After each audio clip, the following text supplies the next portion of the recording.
Hospital से आने के बाद शिवांश और गौरी एक दूसरे को बाहों में भरकर सो गए। शाम को दोनों उठे तो शिवांश ने गौरी को फ्रेश होने में मदद की।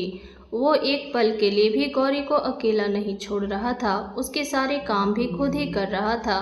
रात को डिनर भी दोनों ने रूम में ही किया, जिसमें सब हेल्दी चीज़ें थी, जो देख गौरी का मुंह बन गया। पर शिवांश ने उसकी तरफ घूर कर देखा तो गौरी ने बेमन से वो खाना खा लिया। उसकी इस हरकत पर शिवांश बस मुस्कुरा दिया। खाने के बाद शिवांश ने उसे दवाई खिलाई और फिर उसके पेट की हीटिंग पैड से सिकाई की और तेल से उसके पेट की मालिश भी की, क्योंकि गौरी को फिर से थोड़ा थोड़ा दर्द होने लगा था। पर शिवांश के मालिश करने और सिकाई करने से गौरी का दर्द ठीक हो गया और वो सुकून से सो गई। उसे सुकून से सोते देख शिवांश ने प्यार से उसका माथा चूमा और फिर खुद भी उसे बाहों में लेकर सो गया। अगली सुबह शिवांश की आंख खुली तो चेहरे पर एक प्यारी सी मुस्कान आ गई, क्योंकि उसकी मिस्री उसकी बाहों में सिमटकर सुकून से सो रही थी। शिवांश ने उसके माथे को चूमा और उसे अच्छे से बेड पर लिटाकर खुद जिम रूम में चला गया। लगभग 1 घंटे बाद जब वो वापस आया तो देखा कि गौरी उठ गई है और अच्छे से तैयार भी हो गई थी और बेड पर बैठकर अपनी पढ़ाई कर रही थी। बहुत दिन हो गए थे उसे कॉलेज गए हुए, इसलिए उसने सोच लिया था कि एक बार उसकी तबीयत ठीक हो जाए फिर वो रेगुलर कॉलेज जाना शुरू कर देगी, क्योंकि इसके एग्ज़ाम भी नज़दीक आ रहे थे। शिवांश ने उसे पढ़ते देखा तो वो अपने कपड़े लेकर बाथरूम में चला गया। कुछ देर बाद बाथरूम से बाहर आया और आईने के सामने खड़ा होकर तैयार होने लगा। कुछ देर में हुकुम साहब बिल्कुल तैयार थे ऑफिस जाने के लिए। वो अपने मिस्त्री को छोड़कर जाना तो नहीं चाहते थे, पर आज उनकी एक बहुत ज़रूरी मीटिंग थी, जिस वजह से उनका जाना ज़रूरी था। शिवांश गौरी के पास आया और बेड पर उसके सामने बैठ गया। उसने गौरी के सिर को प्यार से सहलाया और शिद्दत से उसके माथे को चूमते हुए बोला, अपना ध्यान रखिएगा, कुछ भी उल्टा सीधा मत खाइएगा और अपनी दवाई टाइम पे खा लीजिएगा। हम जल्दी आने की कोशिश करेंगे। आज आपके साथ नाश्ता नहीं कर पाएंगे क्योंकि हमारा ऑफिस जल्दी पहुंचना ज़रूरी है। गौरी ने हाँ में गर्दन हिलाई तो शिवांश एक बार फिर उसका माथा चूमकर वहाँ से चला गया। उसने मेड को बोलकर गौरी के लिए नाश्ता रूम में ही भिजवा दिया और अपनी गाड़ी में बैठ महल से बाहर चला गया। गौरी ने रूम में ही बैठकर अपना नाश्ता किया और फिर अपनी पढ़ाई करने लगी। 2 घंटे पढ़ाई करने के बाद वो कुछ टाइम के लिए सो गई। शाम का समय 4 बजे के करीब सूर्यवंशी महल में एक कार आकर रुकी, जिसमें से अनुभव जी और साकेत शाह बाहर निकले। दोनों महल के अंदर की तरफ बढ़ गए। हॉल में ही अंजना जी और प्रदीप जी बैठे हुए थे। प्रदीप जी भी अभी आए थे सीएम ऑफिस से। अनुभव जी और साकेत शाह को देख वो दोनों हैरान हो गए, पर फिर हाथ जोड़ उनका स्वागत किया। अनुभव जी ने भी हाथ जोड़कर उन्हें नमस्कार किया और साकेत ने आगे बढ़ दोनों के पांव छू लिए। अंजना जी और प्रदीप जी दोनों ने उसे यशस्वी भव का आशीर्वाद दिया। सभी वहां लगे सोफे पर बैठ गए। अनुभव जी ने प्रदीप जी की तरफ देखा और बोले, माफ़ करना वोई जी, ऐसे आपको बिना बताए आ गए। कोई बात नहीं वोई जी, आपका ही घर है। दरअसल हम कुछ दिनों के लिए गौरी को लेने आए थे। उनकी माँ सा भी उन्हें बहुत याद कर रही थी, तो सोचा थोड़े दिन के लिए उसे अपने साथ लेकर चले जाएं। उनकी बात सुनकर प्रदीप जी और अंजना जी ने एक दूसरे की तरफ देखा और फिर प्रदीप जी अनुभव जी की तरफ देखकर बोले, जी इसमें पूछने वाली क्या बात है, आपकी बेटी है, आप चाहें तो लेकर जा सकते हैं। फिर उन्होंने अंजना जी को कुछ इशारा किया, जिसे समझ अंजना जी ने एक सर्वेंट को गौरी को बुलाने के लिए भेज दिया। गौरी जो अभी अभी फ्रेश हो कर बाथरूम से बाहर आई थी, किसी के दरवाज़ा खटखटाने पर उसने अपनी मीठी सी आवाज़ में अंदर आने के लिए कहा तो सर्वेंट अंदर आई और उसे देख आदर से बोली, बहू रानी शाह, बड़ी हुकुम रानी शाह आपको नीचे बुला रही हैं। ठीक है, आप चलिए, हम आते हैं। उसकी बात सुनकर सर्वेंट सिर झुकाए वहाँ से चली गई। गौरी ने भी अपने पल्लू को अच्छे से सिर पर सेट किया और रूम से निकल नीचे आ गई। तभी उसकी नज़र हॉल में अपने सास ससुर के पास बैठे अपने बावासा और भाईसा पर गई। उन्हें देख गौरी खुश हो गई, पर अपनी सास ससुर को देख उसने अपनी खुशी को कंट्रोल किया और शांति से जाकर अपने बावासा के पैर छू लिए। अनुभव जी ने उसके सिर पर हाथ रखा और बोले, सदा सुहागन रहिए और हमेशा खुश रहिए। गौरी मुस्कुरा दी। फिर वो अपने भाई सा से भी मिली। साकेत ने उसे अपने सीने से लगा लिया और प्यार से उसके माथे को चूमते हुए बोला, कैसी है हमारी लाडो? हम बिल्कुल ठीक हैं भाई साहब, आप बताइए आप कैसे हैं और मासा कैसी है?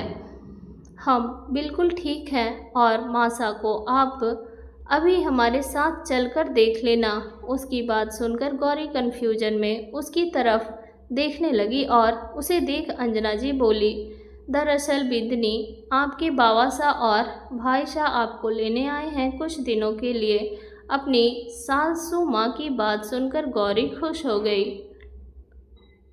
पर तभी उसे अपने पति की याद आई। वो तो अभी यहाँ मौजूद ही नहीं है और उनसे बिना पूछे भी नहीं। यह सोच गौरी थोड़ी परेशान हो गई। तभी अंजना जी बोले, जाइए बिंदनी, तैयार हो जाइए और अपनी पैकिंग कर लीजिए, फिर आपके बाबासा और भाईसा को जाना भी है। गौरी अब अपनी सासू माँ को क्या कहे, उसे समझ नहीं आ रहा था। वो पूछना चाहती थी कि क्या शिवांश को इस बारे में पता है, क्या उन लोगों ने उसके पति से बात कर ली है, क्या उन्होंने गौरी कपूर जाने की परमिशन दे दी है, पर वो पूछे कैसे, उसे समझ नहीं आ रहा था। पर उसने सोचा ऊपर जाकर वो शिवांश को फ़ोन कर लेगी और उससे जाने की परमिशन ले लेगी। यही सोच वो जल्दी से अपने कमरे में चली गई। कमरे में आकर गौरी ने अपना फ़ोन लिया और शिवांश को मिला दिया, पर शिवांश तो इस समय मीटिंग रूम में था और उसका फ़ोन वो अपने कैबिन में भूल आया था। गौरी ने 2-3 बार उसे फ़ोन किया, पर जब शिवांश ने फ़ोन नहीं उठाया तो वो बेमन से तैयार होने लगी। अपने माँ बाबा के घर जाने की उसे खुशी तो थी, पर अब वो अपने पति से भी दूर नहीं रह सकती थी। कुछ देर में वो तैयार हो गई। उसने 2-3 जोड़े कपड़े पैक कर लिए, बाकी तो कपड़े वहाँ पर थे ही। गौरी ने अपना हैंड बैग लिया और दूसरे हाथ में छोटा सा बैग ले लिया जिसमें उसने अपने कपड़े लिए थे और नीचे आ गई। साकेत ने उसे देखा, आगे बढ़ उसके हाथ से बैग ले लिया। अनुभव जी भी अपनी जगह से खड़े हो गए और प्रदीप जी को देख हाथ छोड़कर बोले, अच्छा वही जी, अब चलते हैं, हम इनकी माँ सा घर पर इंतज़ार कर रही होंगी। प्रदीप जी ने भी हाथ जोड़ दिए। गौरी ने अपने ससुर और सास का आशीर्वाद लिया और अपने बाबा सा और भाई सा के साथ महल से बाहर आ गई। प्रदीप जी और अंजना जी भी उनके साथ ही थे। गौरी एक और बार अपनी सास से मिली, फिर साकेत से उसे गाड़ी में बिठा दिया। अनुभव जी ने एक और बार प्रदीप जी और अंजना जी को हाथ जोड़कर नमस्कार किया और गाड़ी में आगे पैसेंजर सीट पर बैठ गए। साकेत ने भी प्रदीप जी और अंजना जी के पाँव छुए और आकर ड्राइविंग सीट पर बैठ गया। कुछ ही देर में उनकी गाड़ी सूर्यवंशी महल से बाहर चली गई। अंजना जी और प्रदीप जी वापस महल के अंदर आ गए। वहीं गाड़ी में पीछे बैठी गौरी अभी भी शिवांश के बारे में सोच रही थी, क्योंकि उनकी बात शिवांश से नहीं हुई थी, जिस वजह से उसे थोड़ा डर भी लग रहा था, क्योंकि वो बिना शिवांश को बताए अपने घर जा रही थी। पर इसमें वो क्या ही कर सकती थी, जब उसके सास ससुर ने पहले ही उसके बाबा को गौरी को लेकर जाने की परमिशन दे दी थी। गौरी यही सब सोच रही थी जब साकेत की आवाज़ उसके कानों में पड़ी, क्या हुआ लाडो, तू इतनी शांत क्यों है, क्या कोई परेशानी है? अपने भाई साहब की बात सुनकर गौरी ने उसकी तरफ देखा और बोली, नहीं भाई साहब, ऐसी कोई बात नहीं है, हम तो बस मासा से मिलने के लिए उत्सुक हैं, कितने दिन हो गए उन्हें देखे हुए। साकेत, हाँ माशा भी तुम्हें मिलने के लिए बहुत उत्सुक हैं, रोज़ तुम्हें याद करती है। आज तो उन्होंने घर पर सब कुछ तुम्हारी पसंद का ही बनाया है। अपने भाई की बात सुनकर गौरी खुश हो गई और एक्साइटेड होते हुए बोली, सच्ची भाई साहब? साकेत ने हाँ कहा तो गौरी बोली, फिर तो हम पेट भर सब कुछ खाएंगे। आपको पता है हमने माँ के हाथ के खाने को कितना मिस किया है। उसकी बात सुनकर और उसकी खुशी देखकर साकेत और अनुभव जी मुस्कुरा दिए। कुछ देर बाद उनकी गाड़ी ठाकुर हाउस में जा रुकी तो गौरी जल्दी से गाड़ी से उतर अंदर की तरफ भाग गई। उसे ऐसे देख अनुभव जी और साकेत ने अपना सिर हिला दिया। वहीं अपने कैबिन में बैठा शिवांश जल्दी जल्दी अपना काम ख़त्म कर रहा था ताकि वो जल्दी से घर जा सके अपनी बीवी अपनी मिस्री के पास। उसे इतना तो पता ही नहीं था कि उसकी मिस्री तो घर पर है ही नहीं, वो तो जा चुकी है अपने मायके, वो भी उसे बिना बताए। अब देखना यह है कि जब शिवांश को इस बारे में पता चलेगा तो वो क्या करेगा। शाम के लगभग 7 बजे एक रोल्स रॉयल सूर्यवंशी महल में आकर रुकी। शिवांश जल्दी से गाड़ी से बाहर निकला और अंदर की तरफ भागा। वो जल्द से जल्द अपनी मिस्री को देखना चाहता था।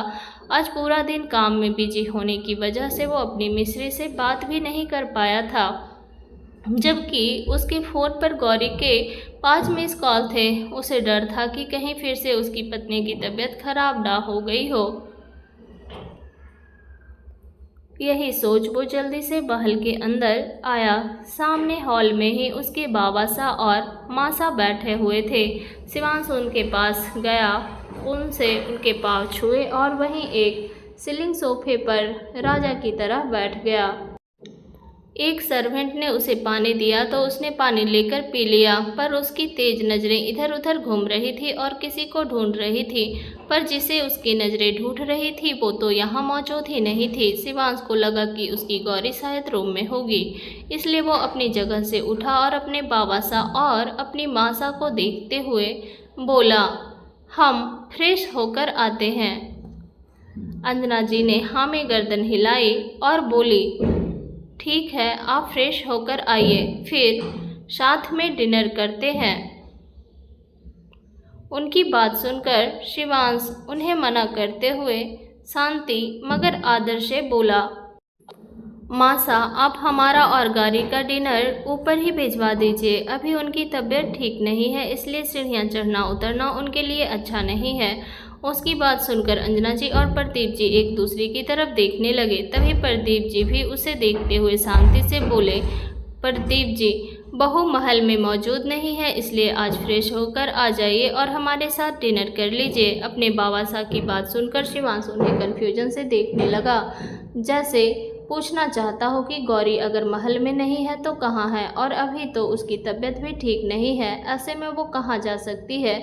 उसे यूं देख अंजना जी बोली, बोई जी और साकेत सा आए थे आज। वो लोग गौरी को कुछ दिनों के लिए अपने घर लेकर जाना चाहते थे, इसलिए हमने और आपके बाबा साहब ने परमिशन दे दी। उनकी बात सुनकर शिवांश का चेहरा गुस्से से लाल पड़ गया। उसने अपने पास टेबल पर रखा फ्लावर पॉट उठाकर ज़मीन पर पटक दिया और गुस्से में चिल्लाते हुए पर फिर भी आदर से बोला, आप ऐसा कैसे कर सकते हैं? हमारी पत्नी को हमारी इजाज़त के बिना कैसे उनके मायके भेज सकते हैं, जबकि आपको पता है कि उनकी तबीयत अभी ठीक नहीं है। उसके गुस्से को देख अंजना जी घबरा गई। वहीं उसकी बात सुनकर प्रदीप जी अपनी रौबदार आवाज़ में बोले, कुंवर शाह शांत हो जाइए और भूलिए मत, बहू उस घर की बेटी है, उन लोगों का हक बनता है उन पर, और वो लोग माँ बाप उनके अच्छे से ख्याल रखेंगे, इसलिए हमें नहीं लगता आपको बहू की इतनी फिक्र करने की ज़रूरत है। कुछ दिन अपने घर रहकर वो आ जाएंगी, उन्हें भी अच्छा लगेगा वहाँ पर।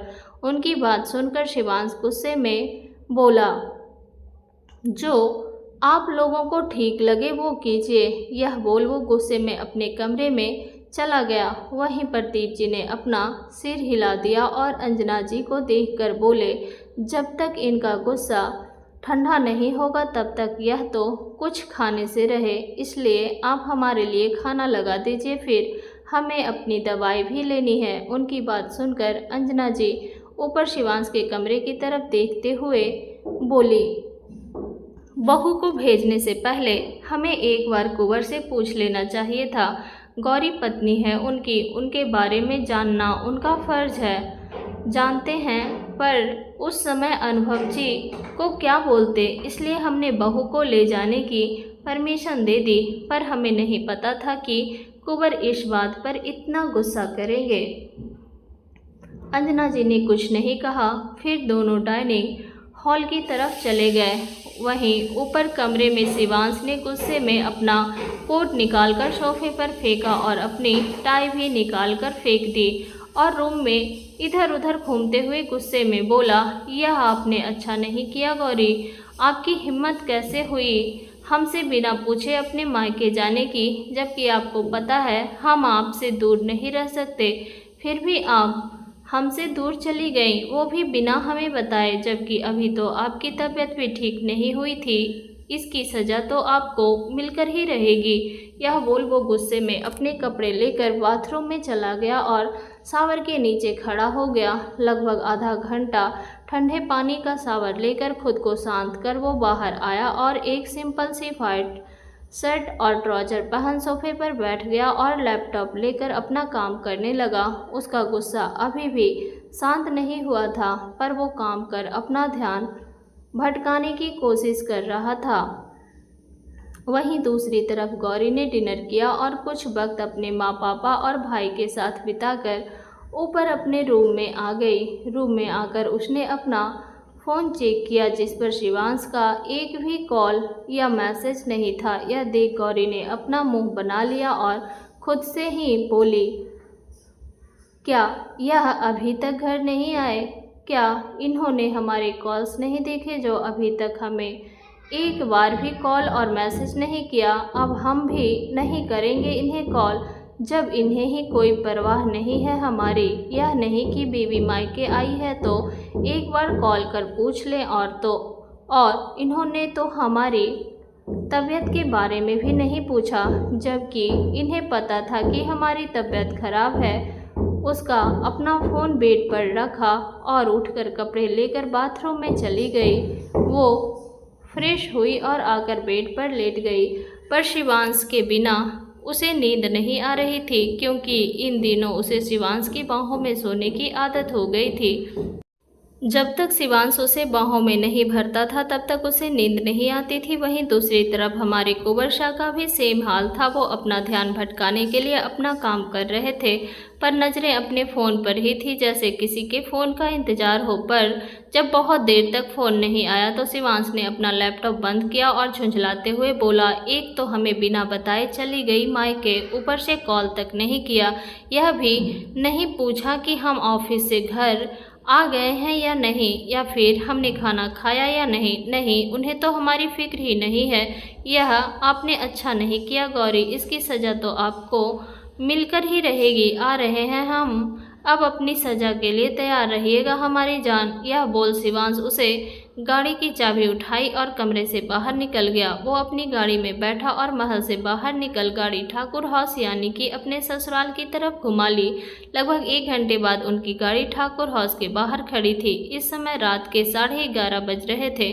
सब लोग अपने अपने कमरे में सो रहे थे। शिवांश ने अपना फ़ोन लिया और किसी को फ़ोन मिला दिया। गौरी जो बेड पर लेटी अपने फ़ोन में अपने पति की फ़ोटो देख रही थी और उनसे शिकायतें कर रही थी, तभी उनका फ़ोन बजा। पति का फ़ोन देख मैडम खुश हो गई, चेहरा खुशी से दमक उठा, पर तभी उसे अपनी नाराज़गी याद आई तो उसने अपना मुंह बना लिया।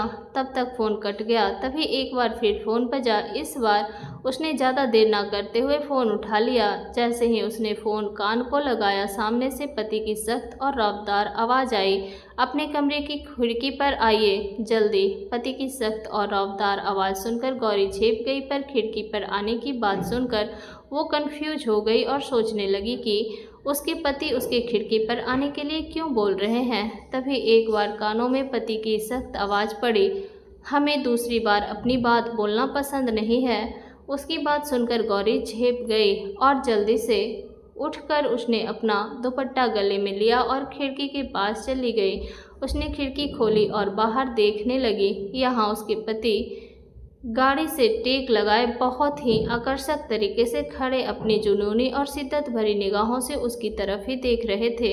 यह देख गौरी हैरान हो गई, पर फिर उसके चेहरे पर एक प्यारी सी मुस्कान आ गई। यह सोचकर कि उसके पति उससे मिलने के लिए यहाँ तक आ गए, वो भी इतनी रात को। वो कुछ बोलने को हुई तभी शिवांश उसे देखते हुए शिद्दत और जुनून से बोला, जल्दी से नीचे आइए हमारे पास। उसकी बात सुनकर गौरी हैरान और परेशान दोनों हो गई। वो थोड़ा हिचकिचाते हुए बोली, पर हम इतनी रात को बाहर कैसे आ सकते हैं? अगर माँ, पापा या भाई साहब किसी ने देख लिया तो क्या सोचेंगे? यह तो आपको हमें बिना बताए यहाँ आने से पहले सोचना चाहिए था। अब आप नीचे आ रही हैं या फिर हम ऊपर आएं? सोच लीजिए, अगर हम ऊपर आए तो माँ बाप को आप क्या जवाब देंगी, वो आपको पता होगा। उसकी बात सुनकर गौरी परेशान हो गई और सोचने लगी कि अगर शिवांश अंदर आए तो वो क्या जवाब देगी अपने घर वालों की। इतनी रात को उसके पति क्या करने आए हैं, सब क्या सोचेंगे उसके बारे में। पर वो ऐसे रात को घर से बाहर भी नहीं जा सकती। अगर किसी ने देख लिया तो वो क्या जवाब देगी, उसे सोच में देख शिवांश बोला, आप नहीं आ रही, ठीक है, फिर हम आते हैं आपके पास। उसकी बात सुनकर गौरी झेप गई और जल्दी से बोली, नहीं नहीं, हम आ रहे हैं। गौरी ने फ़ोन कट किया और कमरे से निकल नीचे की तरफ बढ़ गई। उसने इधर उधर देखा कि कहीं कोई जाग तो नहीं रहा, फिर धीरे से दरवाज़ा खोल बाहर निकल गई। शिवांश, जिसका नजरें दरवाजे पर ही टिकी थी, गौरी को आते देख वो एकटक उसे अपनी जुनूनी और शिद्दत भरी निगाहों से देखने लगा। हल्के गुलाबी रंग की पटियाला सूट में वो बहुत ही कमाल की लग रही थी। मांग में सिंदूर, गले में मंगलसूत्र और हाथों में बस दो दो चूड़ियाँ, इसके अलावा कुछ नहीं। बस पाँव में पायल और बिछिया। उसकी पायल की आवाज़ सुनकर शिवांश ने अपनी आंखें बंद कर ली। कितना सुकून था इस आवाज़ में। जैसे जैसे गौरी नज़दीक आ रही थी उसकी पायलों की आवाज़ बढ़ती जा रही थी। कुछ ही देर में गौरी उसके सामने आकर खड़ी हो गई। शिवांश ने जब यह महसूस किया तो आंखें खोल उसे देखने लगा, जो उसके सामने नजरें झुकाए खड़ी थी और अपनी उंगलियों को आपस में मरोड़ रही थी। शिवांश ने कुछ पल उसे देखा और फिर बिना कुछ कहे गाड़ी का दरवाज़ा खोल दिया। गौरी ने उसकी तरफ देखा तो उसने उसे अंदर बैठने का इशारा किया। गौरी कुछ कहना तो चाहती थी, पर शिवांश का भावहीन चेहरा देख कुछ बोल ही नहीं पाई और चुपचाप अंदर बैठ गई। शिवांश ने दरवाज़ा बंद किया और वो भी ड्राइविंग सीट पर जाकर बैठ गया। उसने एक नज़र गौरी को देखा और फिर सामने देख गाड़ी स्टार्ट कर दी। गौरी ने उसे देखा और थोड़ा परेशान होते हुए बोली, हम कहाँ जा रहे हैं? प्लीज़ वापस चलिए। अगर किसी ने हमें घर में नहीं पाया तो सब परेशान हो जाएंगे। प्लीज़ वापस चलिए। गौरी को डर था कि अगर कोई उसके रूम में गया और उसे वहाँ नहीं पाया तो सब परेशान हो जाएंगे और फिर वो क्या जवाब देगी सबको। पर शिवांश ने उसकी बात का कोई जवाब नहीं दिया और चुपचाप ड्राइव करता रहा। कुछ देर जाने के बाद उसने गाड़ी रोकी। यह एक सुनसान सड़क थी, यहाँ पर कोई भी दिखाई नहीं दे रहा था। शिवांश ने सड़क के साइड में गाड़ी रोकी, फिर अपनी सीट बेल्ट निकाल गौरी की तरफ झुक गया। उसने उसकी भी सीट बेल्ट निकाली और उसे कमर से पकड़ अपनी गोद में बिठा लिया और उसकी कमर को पकड़ लिया और खुद सीट पर पीछे टेक लगाकर बैठ गया और अपनी गोद में बैठी अपनी बीवी को एकटक शिद्दत से देखने लगा। यह देख गौरी हड़बड़ा गई। वो उसकी गोद से उठने लगी तो शिवांश अपनी सख्त आवाज़ में बोला, चुपचाप बैठी रहिए। उसकी बात सुनकर गौरी झेप गई और चेहरा नीचे कर उसकी गोद में बैठी रही। पर उसके पीरियड्स अभी भी चालू थे। उसे डर था कि कहीं शिवांश के कपड़े ना खराब हो जाएं, इसलिए वो अपनी उंगलियों को आपस में मरोड़ते हुए थोड़ा शर्मिंदगी और हिचकिचाते हुए बोली, प्लीज़ हमें सीट पर बैठने दीजिए, वरना आपके कपड़े खराब हो सकते हैं। हम अभी भी पीरियड में हैं।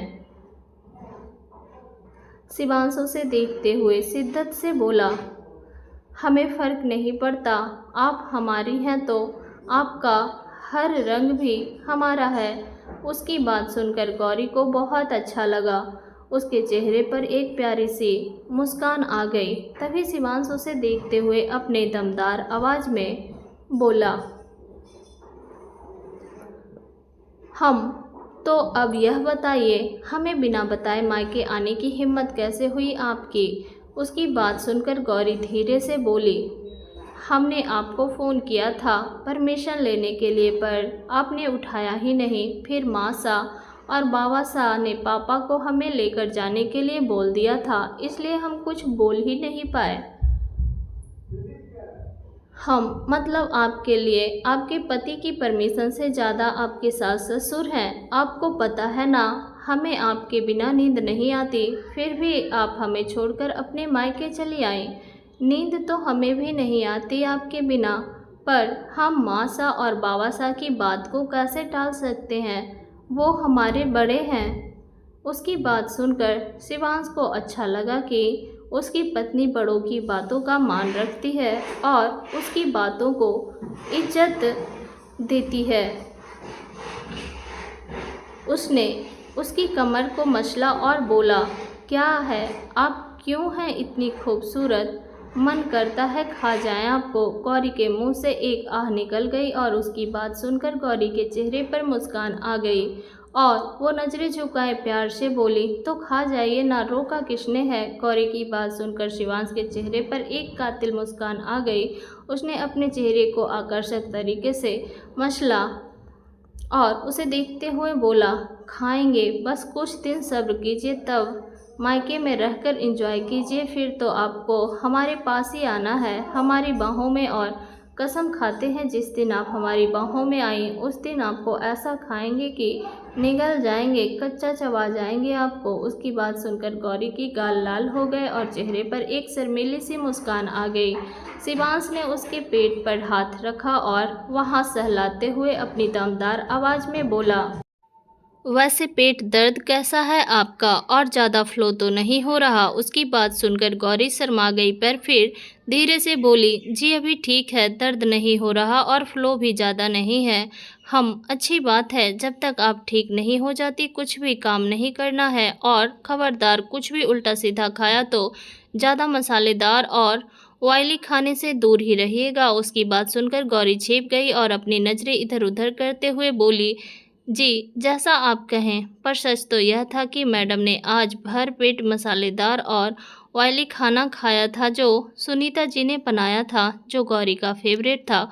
उसे देख शिवांश समझ गया कि ज़रूर उसने ऑयली खाना खाया है। उसने गौरी का चेहरा अपने हाथ में पकड़ा और अपनी तरफ करते हुए बोला, ऑयली खाना खाया है ना आपने आज? उसकी बात सुनकर गौरी छिप गई और इधर उधर देखते हुए बोली, नहीं जी, हमने तो नहीं खाया है, जो मासा ने बनाया था,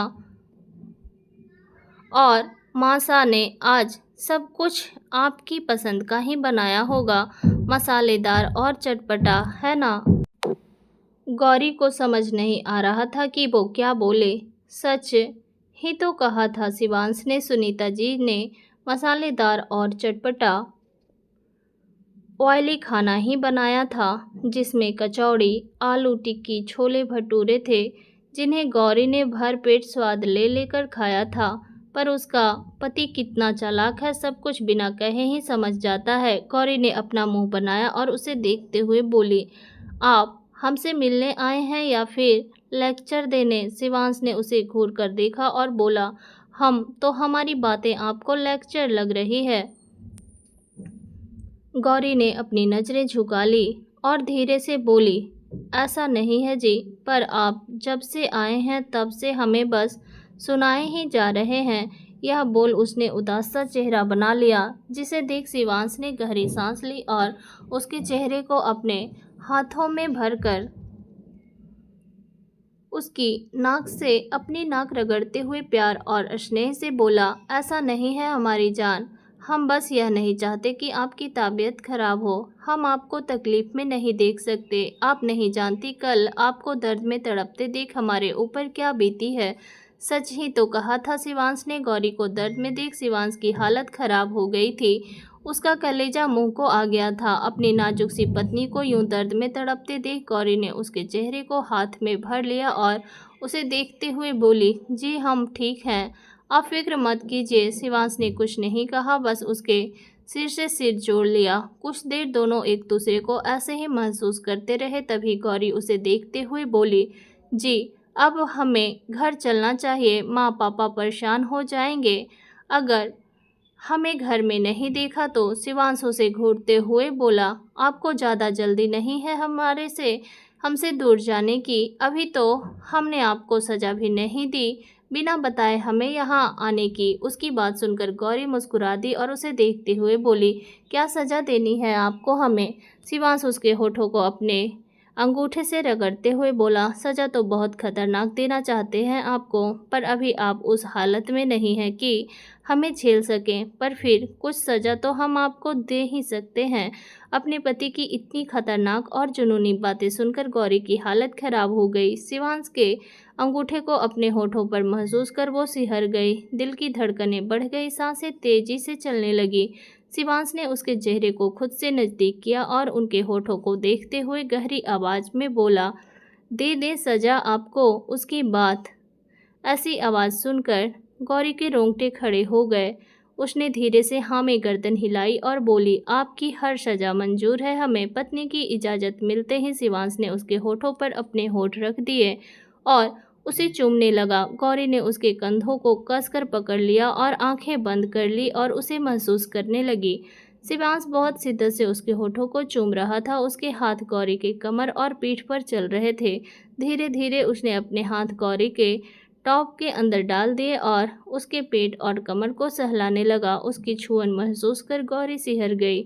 वो भी अपने पति का साथ देने लगी। अपने हाथों को उसने शिवांश के बालों में उलझा दिया।